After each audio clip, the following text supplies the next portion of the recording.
Good morning everyone, today we're going to be talking about what is my game plan for Ultra PSO2 today. However, if you're not a premium member, don't worry, this strategy will also apply to you. But before we jump into the video, if you're new to the channel, I upload NGS content daily, so if you do play this game, I would really appreciate you to subscribe as it really helps out the channel.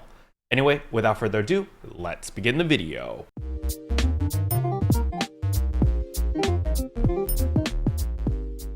So the very first thing I want to talk about is, of course, what do you get on Ultra PSO today? So as you can see over here that we currently have an EXP earn plus 70%, rare drop rate increased by 50%, as well as the fixer rare drop rate increased by 150%.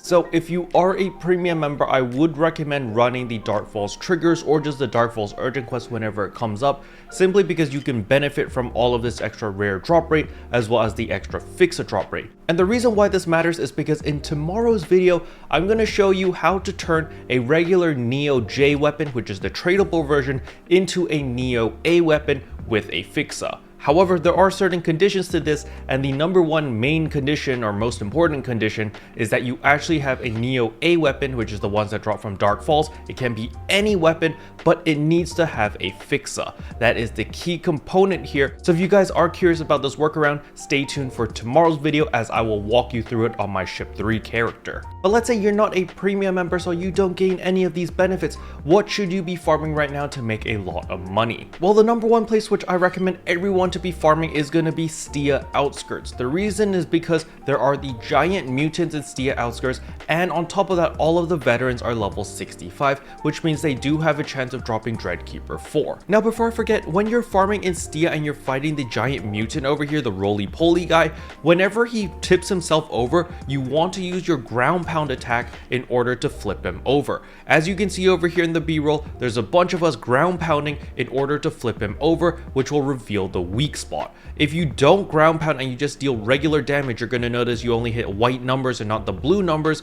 You're going to take a very long time to kill the giant mutant. Versus if you do the mechanic and you flip him over by doing a bunch of ground pounds, you're going to deal additional damage, as you can see over here, all those blue numbers, and you literally kill it in one rotation, which is going to make the farm a lot more efficient and just make the farming experience a lot more enjoyable. So please make sure to use the ground pound when he tips himself over. You're going to see he does this empowered charge attack. Once he finishes the charge attack, he's going to be stunned for a second. That is when you do the ground pound. If you farm in any of the other places, such as Kavaris, such as Alio, such as Retem, sure, the giant mutants do have a chance of dropping Dreadkeeper 4, even though they're at a much lower level, but the main issue with South Alio as well as North Retem is the rewards that you get there, other than the Dreadkeeper 4, all of the normal notes that drop like candy are pretty much worthless because they're not worth that much on the market, simply because you can get all of those dominas by farming the yellow triggers. So if you see over here at Retem Troopers rank 2, you get a red domina for every run you do, so it's probably easier to just run the yellow triggers to guarantee yourself a bunch of red dominas. And if we look at Alio Troopers running it in rank 2 where all the enemies are level 35, you are also guaranteed an Ale Domina, and this is why the Ale Domina as well as the red dominas are going for so little on the player market. However, when we come to Kavaris over here and we try to do the Kavaris Troopers, you can see that it does not drop the Kavaris Domina, which is why the Kavaris Domina is still worth quite a significant amount of money. The issue with farming in West Kavaris is the veterans are very spread apart. So you spend a lot of time traversing the terrain and moving between all three veterans, which is very time consuming because you're spending more time moving around than actually killing the mobs. And on top of that, the level of the veterans in the Kavaris area are lower, which means they do not drop Dreadkeeper 4, which means you are totally reliant on the giant mutant on your Dreadkeeper 4 farming. And thus we come back to Stia Outskirts. Personally, I think this is the best place to farm because all three veterans are very close together. It's very easy to navigate between the three veterans. There is one downside to this, and that is when there is a storm, there is a Gigantix Doldorus, which just follows you like a good puppy, and it just chases you down forever and ever, and it's a total pain in the butt. However, if you can deal with that either by changing rooms, changing your password, or just killing it altogether or avoiding it altogether, then Stia Outskirts is by far the best place to farm. Simply because every time you defeat the giant mutant, you are guaranteed a bunch of Stia notes. So as you can see here, I farmed a total of 100 of every single note in a matter of hours, which will allow me to upgrade these into Stia Dominas. So 100 of each Stia note over here will make 20 Stia Dominas. However, do keep in mind that you will need Infernium over here, so just understand that, hey, you know, you can't just craft infinite Stia Dominas because you are going to need Infernium. And if you do decide to use the Dominas to craft the Hal Finales, you know, you could always sell that for quite a bit of money, but on top of that, you could always just sell the Domina by itself. Now, the prices are fluctuating a lot because it's only day 2. A lot of people are flooding the market with their items because they're farming and they're like, yo, I want to make a quick buck, and they're putting it on the market. A good example I want to use is Dreadkeeper 4. Dreadkeeper 4 only drops from the veterans in the Stia region as well as the giant mutants.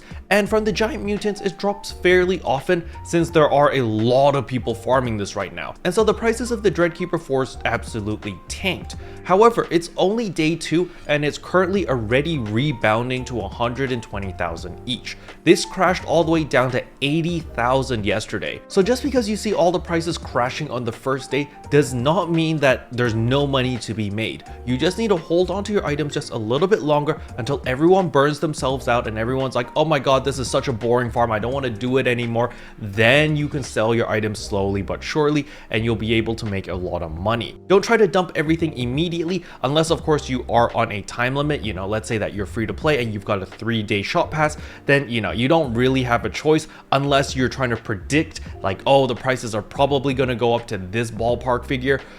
Then sure, you can try to gamble with that. But for most people, if you have a 3-day shot pass and you've popped it, you probably just want to liquidate everything into Meseta as soon as possible. So that does require a little bit of undercutting. But nevertheless, you're going to notice that the Dreadkeeper prices are going to stabilize again, as well as all of the other prices, such as the Stia Dominas, as well as the Kavaris Dominas.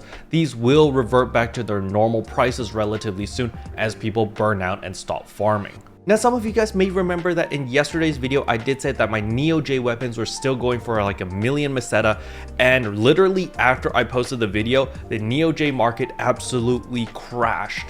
However, you can use this to your advantage because remember what I said. In tomorrow's video, I'm going to teach you how to convert your Neo J weapon into a Neo A weapon. So if the weapon that you want to use is cheap on the market right now, you might want to pick up a Neo J weapon just to sit in your inventory. Wait till tomorrow's video, you're going to watch it, then you're going to know exactly how to convert your Neo J weapon into a Neo A weapon, and that way you'll be able to benefit from the high level fixa as well as the increased damage. So in conclusion, the next 2 days, I'm literally only going to be farming 2 things.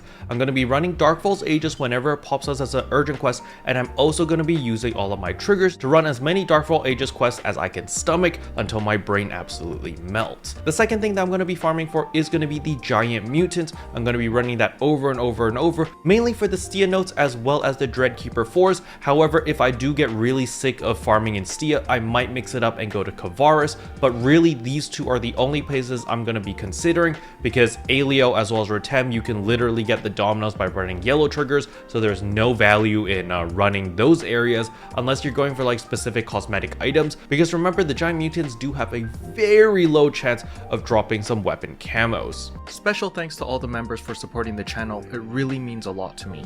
Thank you again. But yeah, that's all I wanted to cover in today's video. Hopefully you guys found it helpful. If you did, I would appreciate a like and a subscribe, and I'll see you guys in tomorrow's video. Bye.